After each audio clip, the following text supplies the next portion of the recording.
Hello, everyone. Hi. Hello, hello, hello. Everybody. Miquel.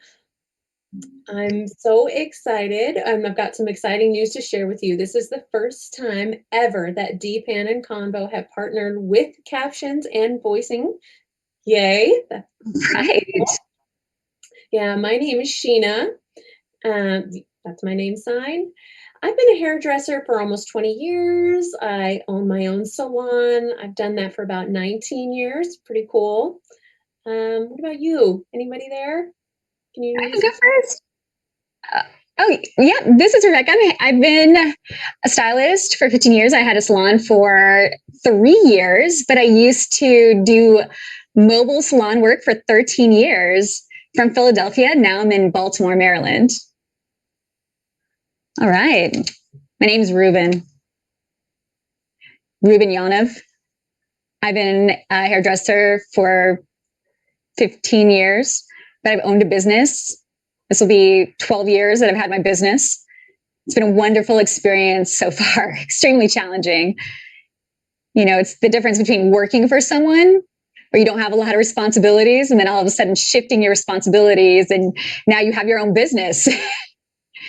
Yeah. So yeah, I agree with you, Ruben. My name is Sheena. That's my name sign. And yeah, I've been doing hair. I've done it all ever since I was in high school.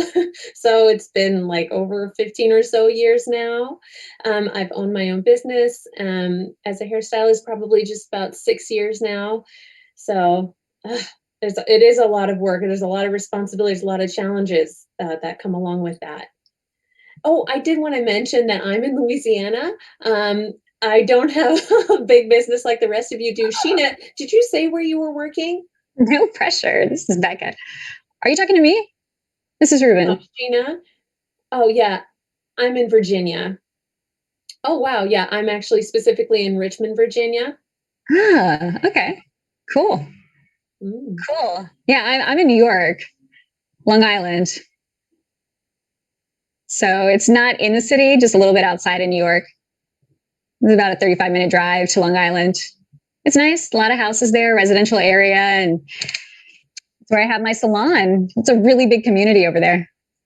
I'm in Baltimore, Maryland, and I have a lot of DC, Maryland, Virginia, Pennsylvania, Delaware people coming over for Baltimore. It's really the midpoint. So a lot of people go over there if they're traveling. They just stop by. A lot of deaf people in my community. We have a big deaf community. So it's nice. A lot of deaf customers that come. Probably half of my clientele they are deaf. I have some hearing clientele too, a really mixed batch of people that come. Yeah, I do too. Yeah, me too. Yeah, I've got a lot of hearing actually in mine. Oh, okay. I have mostly deaf customers that come in, which is great. Of course, we spend a lot more time with the deaf customers chatting. You're so right. Yes, yes, yes. That's why I'm a little bit happy I don't have any deaf. Well, I would say I probably have like 3 or 4, but man, those do take a long time. I agree with you. Oh, yeah. 3 or 4? And really, in my town, what can I say? It's probably an hour from the nearest big city where I am. Yeah. And 2 hours from the next largest city after that. So really, what would I say? All right. Clients, I would say maybe 10, but yeah. I mean, I live in the middle of nowhere. So, yeah. Do you sign to them or just you just back and forth or do you text? No, I speak and I do read lips. So if there's a new client and we're not really understanding, I will use my phone or we can write back and forth, that sort of thing. There's not really like, I mean, challenges. I don't know what I would call it, challenges. You just kind of roll with it, right? It's something I've done since I was little. So not really a struggle, I would call it, not in my opinion, but I can talk a little bit. What about you guys? Do you guys have a hard time or is it a challenging? I would say that when I became a stylist, I did feel like people would question whether I was really a stylist. Like, could I actually do the hair? Could I interact with the hearing customers? You know, with deaf customers, no big deal. But with hearing customers, it was kind of scary at first. I wasn't sure like how they would view me, how they would perceive me. Like, oh, can a deaf person do this? Right. And obviously I'm working with my hands. Yes, I could do this. There's no issues here. But, that's really where I was, feeling a little unsure. And then I got used to working with hearing people. My first job in a salon, I was dealing with a lot of more hearing people than deaf. So I was able to get used to that.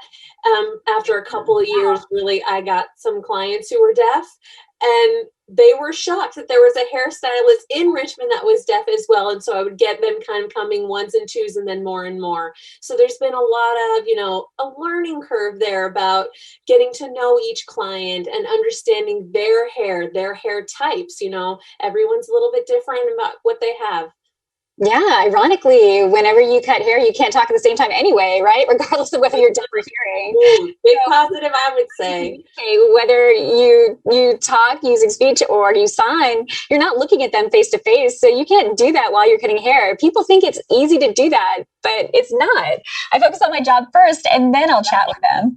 It's interesting. Funny thing, when I'm working with deaf clients specifically, and because I work specifically in natural hair, I don't do like hair cutting and dyeing. I work on natural hair and natural hairstyles. So while I'm doing that, they're trying to talk. We're talking like through the mirror, and so they can see me and I can see them, and I can sign kind of one-handed while I'm working. So it is possible for me, and I've always thought, if I was doing the dyeing and the cutting and all of that, that would be really hard because there'd be no way that we could have the conversation. Full service, huh? Yeah, when I schedule my deaf clients, I typically will block out 3 hours. Yeah. I mean, just a haircut, but I'll block it out 3 hours because I know that there's going to be. I don't have time to do that. So many people coming in all the time. I got to get them in and out. I got to make money. Time is money. I need it. Yeah, I know. Time is money. I know. Yeah, a lot of my deaf clients come in there. There's like a deaf day that we'll have for so 3 or 4 live in Frederick. So they come over and they have a good time. We go out to eat lunch, and it's just it's a deaf day for us. But it's usually on a schedule, and I use an app, and I have everything, and I just follow the schedule on there. So that way, you can't book all day with me. You just can't do that. Yeah, so we have a couple deaf people here in Long Island in New York City, and they'll come on Saturday and when I know a deaf person's coming, I always know it's nice to sit down and be able to chat with them, and it'll just keep me busy. It's almost like a deaf party too. We have deaf people there, we're chatting, we're talking. It's nice. Yeah. But with hearing clients, sometimes it does take a little bit longer, especially with the masks. Everything's changed these days. And so we're lucky. I have a woman, a receptionist, who makes the phone calls for me. And so we'll tell the clients what needs to be done, or the clients tell her. And it's not really a problem at all. Some clients I've known for a long time. They know my voice. And so that's not a big deal. And we can communicate that way. And I ask them just to move down their mask, and we'll use the speech to text, and we'll do it that way on the phones. But with some clients, it takes a little time. So we use up all of the 40 minutes just to make sure that everything looks good with their hair and everything goes smoothly. Mm-hmm. It's a challenge, especially during COVID times. It's definitely been a challenge. Oh, that's right. Yeah, I was closed for 4 months because of COVID. When I was ready to reopen, I wasn't sure how communication was going to go. And so I contacted an interpreting agency, and they donated clear masks, and I had boxes of them. And I was so thankful. I was like, thank God, because they're so expensive. And I didn't know how I was going to pay for them. So I asked the clients to wear the clear mask when they're there. And it's nice to lip read at the same time, because I was a little bit worried that it was going to take a little bit longer. I didn't know how I was going to communicate. I was born deaf, but I could speak very well. And people think I'm hard of hearing, but I'm not. Just because I could speak well doesn't mean I can hear. Mm-hmm. So most of my clients, they understand that I can read lips or communicate with that. So those clear masks are the best. They work so well. And it was set up by a deaf person, actually, if you knew this, before COVID happened. Oh. It was so ironic. Yes. And I did her hair too. So she came in one day, and I thanked her so much. Those clear masks are so helpful. They've helped so much. Yeah. So what did you give them a free haircut for the interpreting agency giving you for all those clear masks? No, it was just a donation. No, but of course I give them a discount for supporting me. Of course I'll support you back. Absolutely. Yeah. Yeah, so when COVID hit, oh, sorry. So there's a doctor in my town that donated probably 100 of those, and so I've got face shield so I can see. Mm. For me, the mask plus the glasses just really doesn't work out. It's been a struggle. Oh, and the hearing aid with Oh, masks. yeah, Oof. so the face shield really much better. So that's how I've been working with my clients. And then, I mean, it's just me in my salon, really just me. So once I finish like somebody's color, I will, move back 6 feet, take my mask off, take my shield off. Then we can have, more kind of open dialogue. And then my mask will go back on for the shampoo and that sort of thing. So not bad. Are you guys low risk in where you're at in Louisiana? In the beginning, Has and have, then we were hit and became high risk. So I would say like the end of the year, I think. okay, yeah. Oh, it's always been such a high risk for us. So we've always had to wear masks, especially in New York. Mm-hmm. People are very paranoid. I mean, everyone's so scared. They use plastic shields everywhere. There's a lot of rules and regulations that we have to follow over there. Of course, we're doing temperature screenings. They have to sign their name, their phone number, and they have to do a temperature screening. I'm not doing that anymore. Yeah, I do that. I do that. Make sure their temperature is okay. We have them use hand sanitizer when they come in the building. Oh, but sometimes you don't even know. Sometimes the temperature is not going to show that a person has COVID. My state board required it for about 2 or 3 months, the temperature screening, but then not anymore. No, I tell all my clients, I say, if you're going to get up and you don't feel good, don't come in. Don't take that risk. And I don't want to take that risk. If you even feel a little bit sick or you feel a little bit unsure, don't come in because I just don't want it to spread. So I take it very seriously. And I want to make sure that if they're not feeling good, just don't come in. Or if you're scared, wait till later. I started to offer these dye kits when COVID happened and I shut down and people were wondering how they were going to dye their hair. I gave them these little kits that they could take home. I did the same thing at the beginning. Right. Because everyone was damaging their hair with these at-home dye kits. Uh-huh. Then I knew they would come back. I'd have to fix everything. And so they could just buy it from me. And then if they missed some in the back or something like that, because usually the front's fine, but if they missed a couple spots in the back, I would do that too. And it was a great way to make money while we were shut down. So I thought it was great. So yeah, I sold those dye kits. It was nice. Yeah. I mean, I was doing that too until I ran out of color. Oh, I ordered all of mine online. I order my color online. So I order extra and then I have everything ready and I do everything with the exact measurements. I just put them in the bag and they pick it up by the front door where I drop it off. Yeah, that's such a good idea. Yeah, very cool. But yeah, I mean, I did that until I ran out. I mean, as a colorist, I was able to mix the color, but then I ran out of color and the stores were closed. So I wasn't able to continue on with that. Yeah, I ordered all of mine online. Thank God. But sometimes it took a long time to even get here, especially with the mail as it was. They were always behind. So it was hard. Oh, go ahead. Okay. So it was like, what was I going to say? So when we were finished, what was your experience with, once, post-quarantine era? I mean, what was your experience with that? Oh, yes. Well, most husbands would cut their wives would cut the husband's hair. And so then they would come in and I'd have to fix all the husband's hair and the hair was uneven.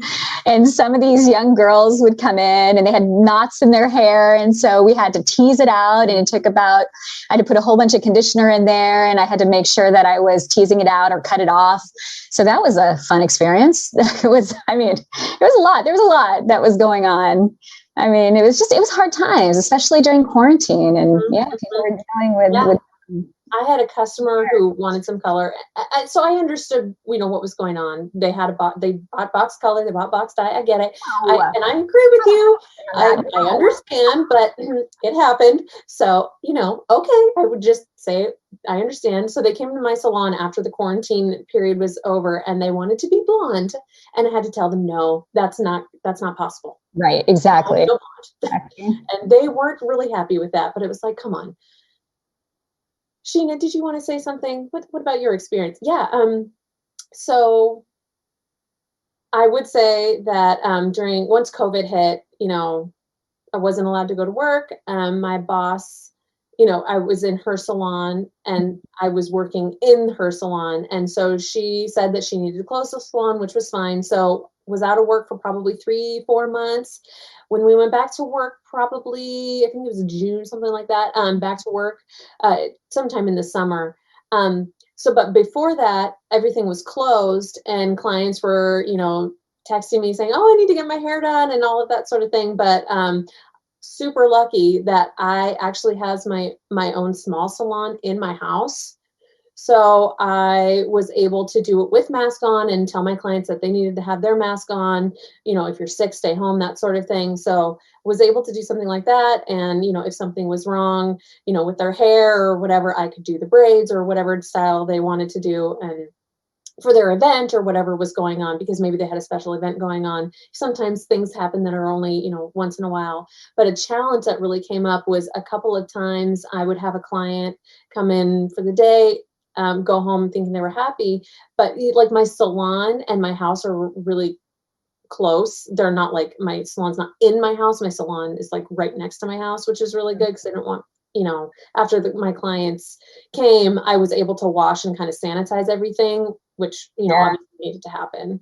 I still clean after all my clients. Me too. Yeah. I use Clorox wipes after my clients leave the seat, with the alcohol spray, and I use the Clorox wipes just to make sure that the clients see that it's clean and they feel comfortable coming in and they can sit down. And especially when the next one person goes, the next person comes in, I make sure that it's clean. I just feel like it's much more professional that way. Just you're letting them feel safe, and the next person can get in the chair. Some customers, I know they're quite paranoid. I've seen some come in with 2 or 3 masks on. Yeah, to each their own. Yeah. They called me and they say, is your salon packed? And I say, no, there's just a couple of people. And they go, okay, all right, I'm going to go ahead and book my appointment. I just want to make sure no one's there. I mean, it's not something I can control. I can't tell people just not to come in so this one person can come in. And we already have the 6 feet rule already. Yeah, and my place is small. There's a lot of other salons that, of course, in Baltimore County, so there's a lot of competition there. And a lot of people have come to me because I'm one of the safest. I don't have a lot of people in the salon at the same time. So I've gotten new people along with my regular customers doing COVID. And of course, it's a new concern. I'm thinking about safety that I have to deal with. So I'm staggering them. So I make sure that someone, maybe one day I have the consistent clients and then the next day I'll have the newer clients so I can make sure that I clean more. But my clientele has increased. Yeah. I mean, I'm just making sure that I'm doing one. At the beginning, I was doing one client a day. And then a couple of months later, I was doing 2 clients at a time, but, making sure they were very distant.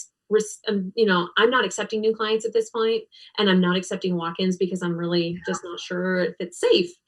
So, probably, I mean, for 7 years now, I haven't really had a walk-in, but, sometimes new people come in or asking for, services, but, I don't know where this person has been. I know my regulars. I know where they've been.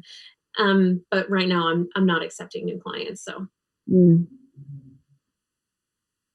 Maryland, it's really popular to rent a chair. So you could rent a chair, and then the regular salons with the employees, what they've done is they've cut hours because their numbers of haircuts have gone down, and they started getting upset because now it's just gone to the people who are renting booths. So it's much more popular to rent out a chair. It's your hours. It's what you want to do. And it's a great advantage if you want to do it that way. And you can definitely do it here. You can control everything. You can limit who you want to let in or what you want to do. It's really good. Yeah. I always think it's always something to think about, owning your own business, and you can control, and the days off and having all of that. That's right. My salon, I've tried to rent a chair in my salon, but no one's really took me up on it. So I've gone to the commission where we split it 50-50. And I've gone it that way. I've also done it, whatever you earn in salary that day, then you get to keep. And that seems to go well. It seems to, they feel safer knowing that they're going to earn some money instead of being responsible to actually rent the chair. Mm-hmm. How much do you guys rent chairs out for? Is it about $1,000 a month? What's the average price that you guys rent out chairs in Maryland? I mean, what do you charge for a haircut? Because, ooh, that rent. Yeah, so we don't rent where I am in Richmond. We can't afford that, you know, Oh, okay. for the rent. So yeah, it's too high for me. So I haven't done that. I spoke with my boss and no. So commission is what I've agreed to. Okay. How much do you guys charge for a haircut? Do you charge? I mean, we're gonna laugh. For women? What? 65 for women. Oh, mine's 60. What about yours? Wait, wait, what are we asking here? Well, I live in a small town. Oh, I don't cut hair. Okay. How much did you say? Oh, 20. $28 for a haircut? Oh, you guys can't believe it. Yeah, well, I mean, I lived in Houston before I moved. I mean, because I live in a small town, but when I chose hair as my career, it was like 45 and above. I mean, right before I moved, I think it was at 80 for a haircut. And then when I moved and I met my husband, we got married and I was deciding to open my business. They were around me, were charging like $20. Wow. 20. Wow. And I was like, okay. So, obviously cost of living here is different. Yeah. When I started haircutting, that was when I was starting doing that work, it was what, $28. And now I'm charging 60, 65. It's funny how that works. In Philadelphia, it was $35. And then when I moved, then the price went up. Yeah. Yeah. So I obviously work in natural hair and natural hairstyles. And so when doing those styles, there's a lot of different styles you can do. Like a client maybe would want box braids, but box braids, there's different styles within that. You can do small, medium, large, supreme. So those have different prices. And so we have that. So it can be $100 to $300. How long does it take for you to do the box braids? I mean, like more than 8 hours, but it depends. It can be more than 8 hours. Day for $300? Wow. Can you do that? I mean, so the large braids, I mean, probably only 2 or 3 hours because, right. you're getting like large sections of hair.